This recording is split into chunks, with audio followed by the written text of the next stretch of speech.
Hello DLG Familie, ना wie geht's? इस video में हम एक ग्रामर का बहुत ही इम्पॉर्टेंट टॉपिक देखेंगे जो कि अक्सर हमें फॉरेन लैंग्वेज लर्नर्स को कंफ्यूज करता है और वो है वो एंड दा कंपाउंड्स। सो los geht's। इस वीडियो में हम क्या क्या चीज़ें डिस्कस करेंगे वो हैं कि हमें वो और दा कंपाउंड्स क्यों चाहिए होते हैं, किस तरह से उनको बनाया जाता है और इनको समझने के लिए हमें प्रेपोजिशंस को फिर से रिवाइज करना पड़ता है और इसमें हम आकुजाटिव, दाटिव और वेक्सल प्रेपोजिशनन देखेंगे। उसके बाद आपके लिए होंगे कुछ रूल्स और एग्जांपल्स। एक एग्जांपल से स्टार्ट करते हैं। मैं बानऑफ पर हूँ और वेट कर रही हूँ। इश वाटे। अब वहाँ पर मेरी एक फ्रेंड मुझे देख लेती है और मुझे पूछती है what are you waiting for. तो क्या आपको पता है कि जर्मन में इस क्वेश्चन को आप कैसे बनाएंगे? Meine Freundin fragt, worauf wartest du? यहाँ पर आप देखें तो ये एक बहुत डिफरेंट क्वेश्चन वर्ड है। यहाँ पर आप ये भी सोचें कि इंग्लिश में तो होता है टू वेट फॉर समथिंग और समबडी, लेकिन जर्मन में उसके लिए फ्यूआ हम यूज़ नहीं करते और यही वो पॉइंट है जो कि डिफरेंट लैंग्वेजेस को डिफरेंट बनाता है और इसलिए हमें हर लैंग्वेज को उसकी डिटेल्स के साथ याद करना पड़ता है। तो जर्मन लैंग्वेज में उसके लिए एक्सप्रेशन यूज़ होता है auf etwas oder auf jemanden warten। तो यहाँ पर इस तरह से ये क्वेश्चन बनेगा। ये क्वेश्चन ना तो वो फ्यूआ होगा ना तो auf was wartest du है, बल्कि ये होगा worauf wartest du। Ich antworte, ich warte auf den Zug। auf jemanden oder etwas warten हमेशा अपने बाद आकुजाटिव केस फॉलो करता है, इसलिए यहाँ पर den Zug आया है। तो अगर आपने अपनी दोस्त से पूछना है कि क्या तुम भी उसी का वेट कर रही हो, तो आप कैसे पूछेंगे? क्या आप गैस कर सकते हैं?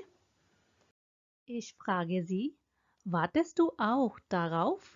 तो ये जो darauf है, क्योंकि हमने पीछे बात की थी कि auf den Zug, तो अब उसी चीज़ का मैं पूछ रही हूँ कि क्या तुम भी उसी का वेट कर रही हो। अगर आप नोट करें तो worauf और darauf आपस में रिलेटेड हैं। एक उसका क्वेश्चन है और दूसरा उसी का आंसर बनता है और ये दोनों एक ही auf से मिलकर बने हैं। इन और इन जैसे बहुत से और वर्ड्स को आज हमने डिटेल के साथ डिस्कस करना है, जिनको हम जर्मन लैंग्वेज में वो उनटा वर्टा भी कहते हैं और इंग्लिश में वो एंड दा कंपाउंड्स कहा जाता है इनको।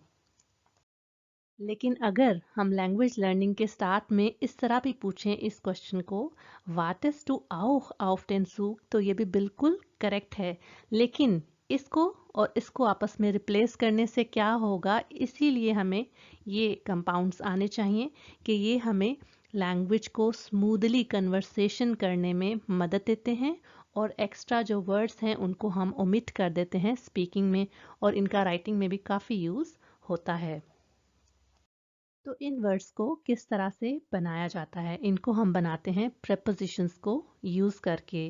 जो वो कंपाउंड्स हैं इनको हम बनाते हैं वो प्लस प्रेपोजिशन के साथ, जैसे कि हमने फर्स्ट स्लाइड में एग्जांपल देख ली थी। वो का मतलब है वेयर।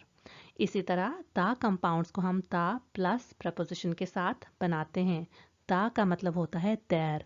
वैसे तो इन दोनों के मतलब हमें समझ आ गए हैं, लेकिन जब इनको हम प्रपोजिशंस के साथ डिफरेंट कॉम्बिनेशंस में देखते हैं तो उनके बहुत से डिफरेंट मीनिंग्स बन जाते हैं और उनको हम लिटरली ट्रांसलेट नहीं कर पाते क्योंकि ये बहुत स्पेसिफिक हैं टू जर्मन लैंग्वेज। अब हम देखेंगे कि इनको हम ग्रामर में क्या कहते हैं। worauf, darauf और इन जैसे बहुत से कंपाउंड वर्ड्स जो कि थोड़ी ही देर में हम देखने लगे हैं, इनको हम जर्मन ग्रामर में कहते हैं प्रोनोमिनल एडवर्बियन। वो उन दा कंपाउंड्स बनाने के लिए जैसे कि हम डिस्कस कर चुके हैं कि हमें प्रपोजिशनन चाहिए होते हैं, तो देख लेते हैं कि किन प्रपोजिशंस के साथ मिलकर ये वर्ड्स बनते हैं। उनमें से आकुजाटिव प्रपोजिशनन हैं फ्यूआ, गेगन, durch, दाटिव प्रपोजिशनन ये हैं जिनके साथ ये वर्ड्स बनते हैं mit, bei, von, aus, nach, zu।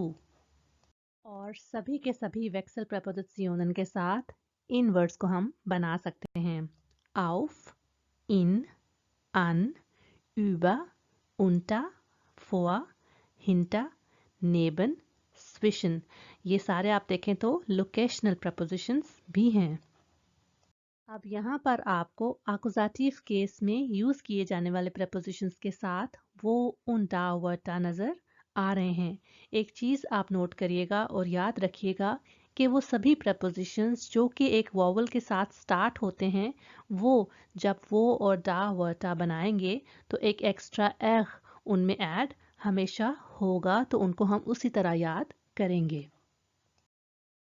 इसी तरह हमारे पास डाटिव केस में यूज होने वाले प्रपोजिशनन के वो उन डा कंपाउंड्स यहाँ पर मेंशन किए गए हैं, और ये फिर से आप एक एक्सेप्शनल केस देख सकते हैं।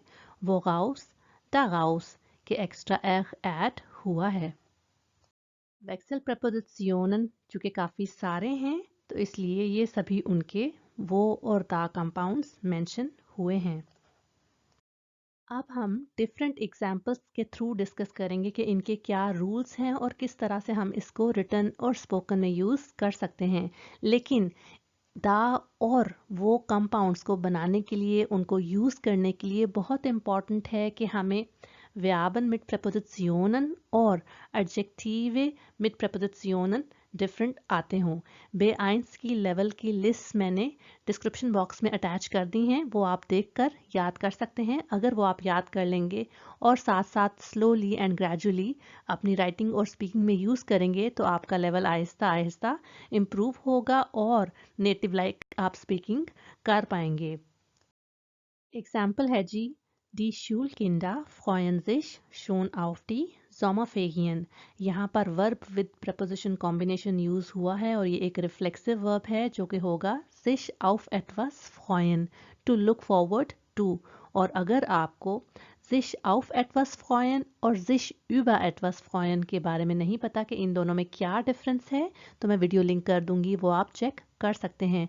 अब क्या आप सोच सकते हैं कि इसका जो क्वेश्चन है कि what are the school children looking towards और लुकिंग फॉरवर्ड टू, उसके लिए क्या जर्मन एक्सप्रेशन या किस तरह से आप क्वेश्चन बनाएंगे, गेस कीजिए और उसके बाद इसका आंसर देखते हैं। आउफ ने हमें हिंट दे दी थी कि इसको हम इस तरह से क्वेश्चन में बना सकते हैं, worauf freuen sich die Schulkinder। इसी तरह अगर कुछ स्कूल स्टूडेंट्स इंतज़ार कर रहे हैं, बहुत एक्साइटेडली वेट कर रहे हैं अपनी स्कूल ट्रिप का, और वो किसी और से पूछेंगे कि क्या तुम्हें भी वेट है, तो वो इस तरह से पूछ सकते हैं, Wir freuen uns auf die Klassenfahrt। Freust du dich auch darauf? तो फिर से हमने एक और वर्ब के साथ worauf और darauf यूज़ करके देखा कि किस तरह से हम इनको यूज़ करते हैं कॉन्टेक्स्ट के accordingly.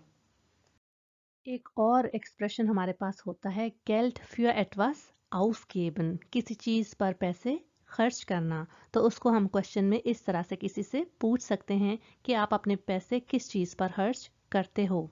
Wofür geben Sie Ihr Geld aus? तो जो भी जिस चीज़ पर आप खर्च करते हैं उसको आप उसमें आंसर कर देंगे für को यूज़ करके, जैसे कि हम अभी देखने लगे हैं। Ich gebe mein Geld für Klamotten aus। तो अगर आपने अपने स्पीकिंग पार्टनर से पूछना है कि क्या आप भी अपने पैसे इसी चीज पर खर्च करते हैं, तो वो आप किस तरह पूछेंगे? Let's see। Geben Sie auch Ihr Geld dafür aus? अब तक जितनी भी वो कंपाउंड्स की हमने एग्जांपल्स देखी थी वो नॉन लिविंग ऑब्जेक्ट्स के साथ थी, जैसे कि सूग, ज़ोमाफेगियन, क्लासनफाट और एंड में हमने क्लामॉटन की देखी। लेकिन हमें ये चीज़ ध्यान में रखनी होगी कि अगर हमने इंसानों की बात या फिर लिविंग ऑब्जेक्ट्स की बात करनी है तो उसके लिए फिर रूल थोड़ा सा डिफरेंट हो जाएगा। अब हम उनकी एग्जाम्पल्स देख लेते हैं। Für wen stimmst du? Who are you waiting for? यहाँ पर आप अगर वो फ्यूआ यूज करेंगे तो वो गलत होगा, क्योंकि हम जो वोट करते हैं वो ह्यूमंस को करते हैं। तो ये चीज़ हमें ध्यान में रखनी है। और फ्यूआ के साथ वेन वेफ आगे आया है क्योंकि हमें पता है कि जो वेन है वो आकुजाटिव केस में यूज किया जाता है। अब हम डाटिव की एक एग्जाम्पल देख लेते हैं। वो होगी मिट वेम स्पील्स टू, तुम किसके साथ खेलते हो? With whom are you playing? तो इसका आंसर हो जाएगा mit meiner Freundin oder mit meiner Schwester। हाँ, अगर ये क्वेश्चन आप इस तरह से बनाएं कि वो mit spielst du, तो वो फिर उस ऑब्जेक्ट की बात होगी जिसके साथ आप खेल रहे हैं। एक और एग्जाम्पल है sich mit jemandem streiten, जो कि है er streitet sich mit seiner Nachbarin। वो अपनी पड़ोसन के साथ लड़ रहा है। इसका हम क्वेश्चन किस तरह से बनाएंगे ये देख लेते हैं। क्योंकि Nachbarin एक इंसान थी तो इसलिए mit wem streitet er sich। फिर एक और एक्सप्रेशन है sich etwas streiten, तो उसके लिए क्वेश्चन हो जाएगा कि worum streiten sie sich, वो किस बारे में आर्ग्यू कर रहे हैं, लड़ रहे हैं। जिसका आंसर होगा sie streiten darum, wer letzte Nacht Stuhl im Hausflur stehen gelassen hat। यहाँ पर आप देखें worum को हमने darum के साथ आंसर कर दिया। stehen lassen कहते हैं टू अबैंडन, छोड़ देना, तो उसके बारे में इनकी आर्गुमेंटेशन हो रही है। जाते जाते कुछ बोनस एक्सप्रेशंस जो कि आप अपनी डेली लाइफ में यूज कर सकते हैं। Worum geht es denn? What is it about then? Worüber lachst du? What are you laughing about? Womit verdient er sein Brot? ये तो हमें आता ही है, राइट? अपना ख्याल, अपना ओपिनियन या अपनी कोई भी सजेशन देकर आप अपने फ्रेंड से पूछ सकते हैं Was sagst du dazu? यहाँ पर मैंने दा कंपाउंड्स के वो एग्जाम्पल्स दिए हैं जिनको हम यूज़ करके लेज़न में हमने एक B1 गोथे सर्टिफिकेट में यूज़ करना होता है। कोई एक टॉपिक होता है, जैसे कि यहाँ पर टॉपिक है Geschwister und moderne Familie, के सिस्टर्स और मॉडर्न फैमिलीज़ के बारे में कौन कौन अपनी क्या राय रखता है। जैसे कि Ich bin ganz dafür, I am completely for it, aber er ist völlig dagegen, but he is completely against it. Unsere Eltern haben nichts dagegen. Nichts dagegen देखें, nothing against it। तो इसका मतलब है कि वो पॉजिटिवली इस बारे में सोचते हैं। मेरी वीडियो देखने का बहुत शुक्रिया। मैं उम्मीद करती हूँ कि इसने आपकी मदद की होगी। अगर की है तो मुझे लाइक और कमेंट करके बताइए। अगर मेरा चैनल आपकी हेल्प कर रहा है तो इसको ज़रूर सब्सक्राइब कर लें। इन वीडियोस को अपने लैंग्वेज लर्निंग फ्रेंड्स के साथ शेयर करते रहें। मैं मिलती हूँ आपको नेक्स्ट वीडियो में। चूस।